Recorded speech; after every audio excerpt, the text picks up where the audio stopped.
Bonjour, nous allons aujourd'hui étudier le comportement à la charge et à la charge d'un condensateur, c'est-à-dire les circuits RC de premier rang. Alors vous avez ici un exemple d'un circuit RC classique, donc une résistance R, un générateur de tension et une capacité C que l'on va charger. Seul le circuit en rouge va nous intéresser dans un premier temps, puisque le circuit en bleu nous permettra de décharger le condensateur dans la suite de démonstration. Alors, on voit clairement ici une magnifique boucle fermée. Donc, c'est-à-dire qu'on va pouvoir étudier le sens de cette boucle. Alors, j'ai choisi de prendre un sens positif comme ceci. On voit ici un générateur de tension qui va donc me délivrer une tension de zeta orientée dans ce sens-ci. Un courant I qui va traverser un condensateur aux bornes duquel je vais voir apparaître une chute de tension que je vais appeler UC, opposé au sens du courant qu'il traverse, comme une résistance, et justement une résistance R ici, aux bornes de laquelle je vais voir apparaître une chute de tension UR. Si j'applique la loi des mailles à ma maille, puisque je n'en ai qu'une, je vais pouvoir écrire que zeta moins UC moins UR est égal à 0, puisqu'on voit que zeta va dans le sens positif de la maille, mais que UC et UR vont dans les autres sens. Alors je peux m'intéresser à UR et à UC. Alors on sait que UR, dans ce cas-ci, il va valoir eh bien, la résistance R multipliée par le courant qui traverse la résistance. Et UC, par définition, on sait que c'est Q, la quantité de charge portée par le condensateur, sur la capacité du condensateur.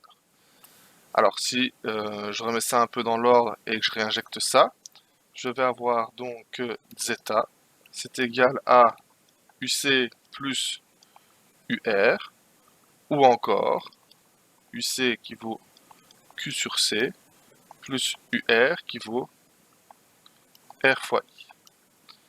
Alors, on sait que le courant, c'est une quantité de charge qui traverse quelque chose par quantité de temps, et donc on va pouvoir écrire que c'est la variation dQ sur dt.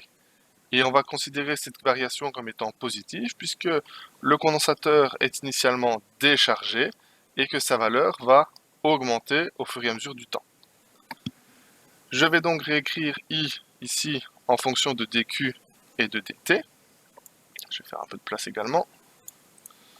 Et donc je peux écrire que zeta, c'est égal à Q sur C plus R fois dQ sur dt.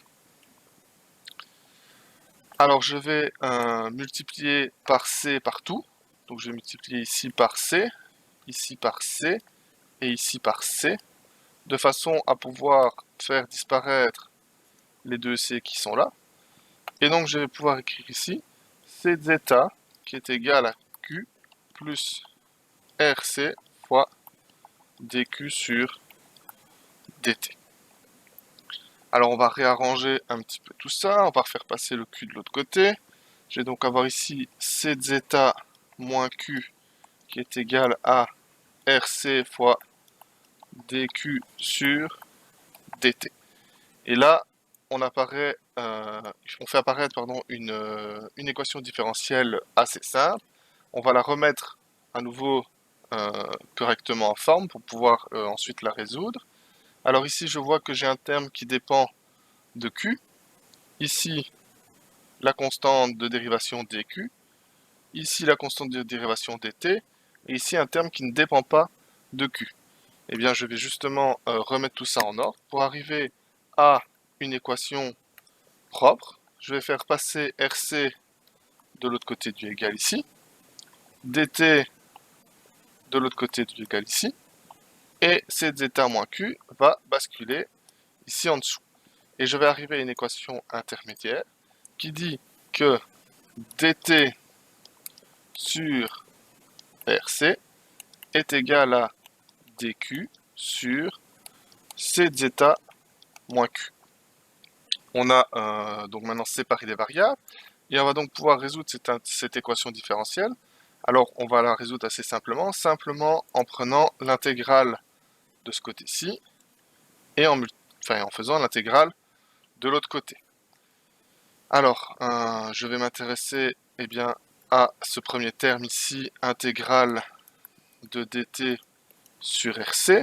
Alors, R ne dépend pas du temps, C ne dépend pas du temps, et donc tout ce qui ne dépend pas du temps peut sortir de l'intégrale. Je vais donc avoir 1 sur RC multiplié par l'intégrale de dt, et l'intégrale de dt, eh bien ça va donner t. Et donc je vais avoir ici t sur RC. La deuxième partie ici, alors là elle va être un petit peu moins simple, hein, puisque je vois que j'ai intégrale d'une constante d'intégration dq sur eh bien, une fonction de q, et même de moins q. Donc j'ai c de zeta moins q. C'est comme si j'avais dx sur une constante moins x et que j'intégrais tout ça.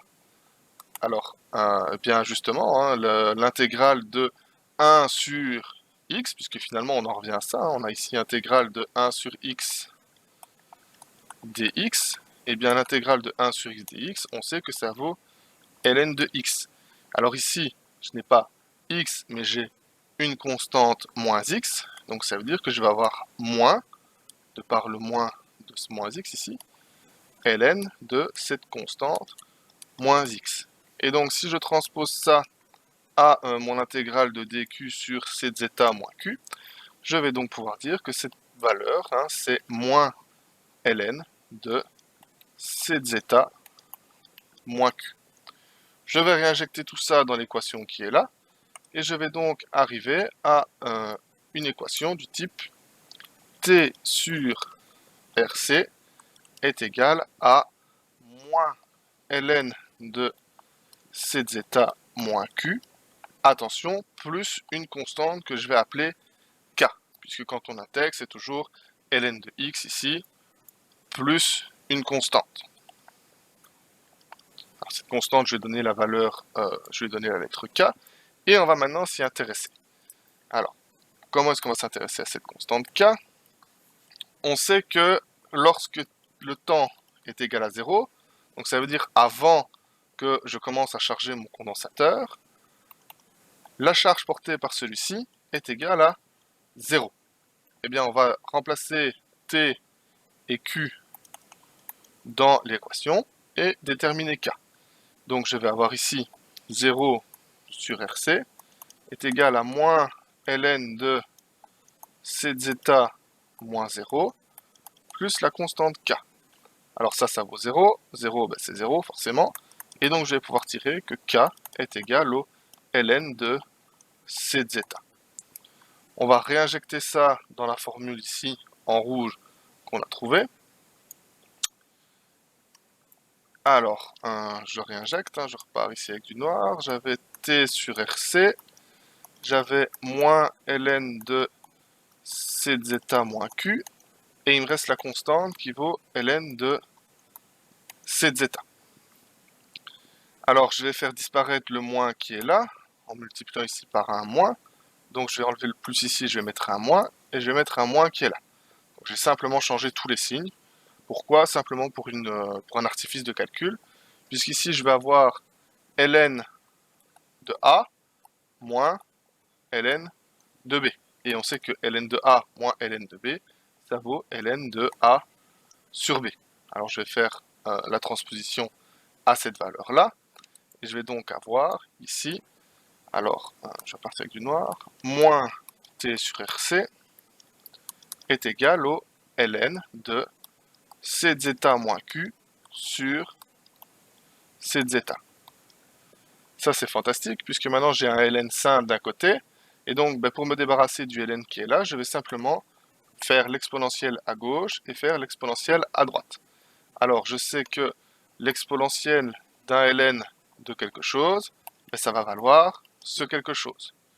Et donc, si j'inverse le sens de rotation, je vais avoir ici c de zeta moins q sur c de zeta, et tout ça c'est égal à exponentielle de moins T sur RC.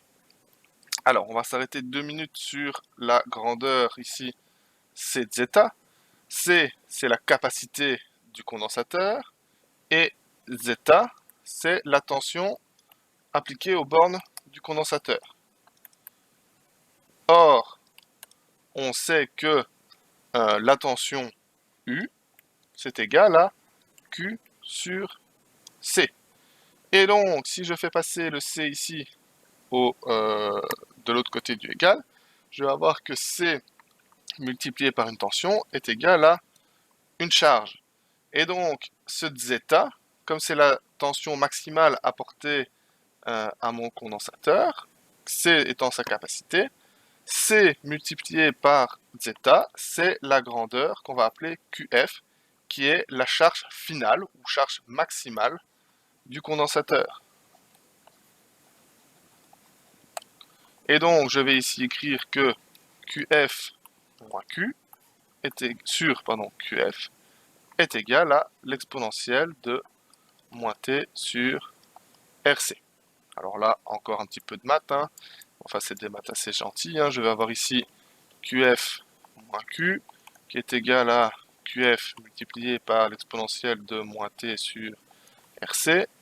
Je vais donc avoir ici moins Q est égal à moins QF plus QF exponentielle de moins T sur RC. Je vais enlever ici le signe moins, plus moins ici. Et donc, je vais arriver à une expression du type, alors je vais mettre ici le Q, ça il va rester de ce côté-ci, c'est très bien. Je vais mettre ici QF en évidence, il va donc me rester 1 moins l'exponentielle de moins T sur RC. Hop. Et ça c'est fantastique, on vient de déterminer en fonction du temps et en fonction du circuit dans lequel on est présent, quelle va être la valeur de la charge du condensateur. Alors, on va définir ce qu'on appelle la constante de temps, qu'on appelle taux en automatique. Alors on rentre dans des considérations que vous verrez en troisième bachelier, voire en première master, mais on va quand même en parler aujourd'hui. La constante de temps, c'est finalement une mesure pour déterminer après combien de temps le condensateur va être chargé. Alors si je trace le graphique de la fonction que j'ai déterminée ici, QF multiplié par 1 moins exponentielle de moins T sur RC, je vais avoir une courbe qui ressemble à ceci. Hop, on va l'agrandir un petit peu, on va aller la poser ici.